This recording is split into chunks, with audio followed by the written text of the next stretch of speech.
Press meet करी बर्षिले दीपाली कहले कहा ऑर्डर को अपेक्षा करिथिला पुलिस। सेपटे काउंटर अटैक कला बीजेपी।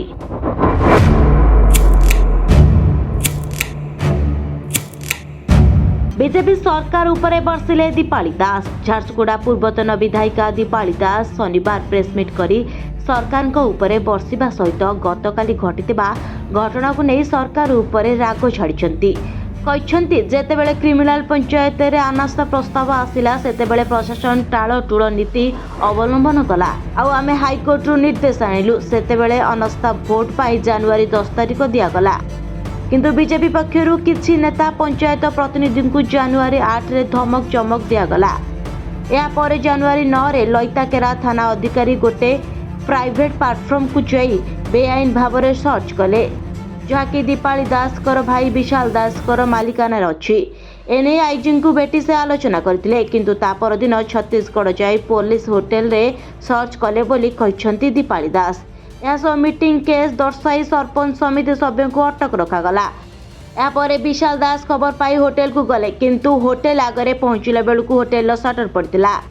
से स्थान में छत्तीसगढ़ पुलिस मुतयन थिले। से समय रे विशाल दास जेतेबेले पुलिस को पचारिथिले कहीं अटक रखा जाइछि सेतेबेले पुलिस कहिथिला कि ऊपर ऑर्डर आसिले छाड़िबु जाकु नै सरकार उपरे राग छाड़िछंती दीपाली दास। अन्यपटे एही प्रसंग में प्रतिक्रिया रखी बीजेडी अभियोगर कड़ा जवाब रखिछि बीजेपी।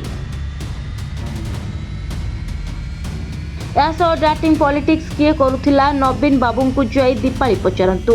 नवीन पट्टनायक गणतंत्र को दली चकड़ी मखुचुथिले। क्षमता गला परे बीजेडी कुंभीर कांदना कांदुछि। पुलिस को बीजेडी गुंडा बली व्यवहार करुथिला। प्रदीप पाणिग्राहींकर घटना को यह स्पष्ट हो सारिछि। पूर्व सरकार रे आईन मंत्री मुदाला थिले और तांकु किए सुरक्षा देतिला।